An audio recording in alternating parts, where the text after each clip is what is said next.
देखियो बाबा सब आयल छे। बाबा रियल में छे कि यहाँ कुछ एगो चीज बताओ, अहाँ ड्रेस पहनने छे, अब ये लोग सब भोजपुरियो गाना बना लेलके, तो लोग के कहे के मतलब हेते कि बाबा जे अश्लील गाना पर वीडियो बना लेलके, तो पर की कह चाहबे? देखियो ई सब अहाँ सब मन में भेदभाव नहीं रखिए, है ना।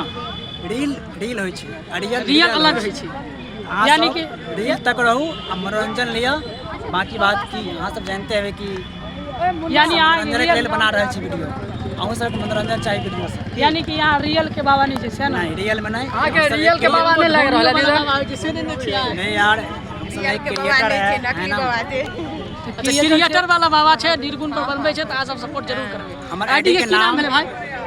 फेसबुक आईडी का नाम या लक्ष्मण कुमार सिंह और इंस्टा लक्ष्मण के सिंह 01, है ना। कतऽ के रहे वाला छिए? खजौली मधुबनी जिला के रहे वाला छे, तो मधुबनी जिला से अहाँ सब छिए, सपोर्ट करियो भाई साहब। प्रसिद्ध है, मालूम है ना, खास कर ये क्रिएटर सब बहुत पहुँचे हैं। बस भैया क्या माना।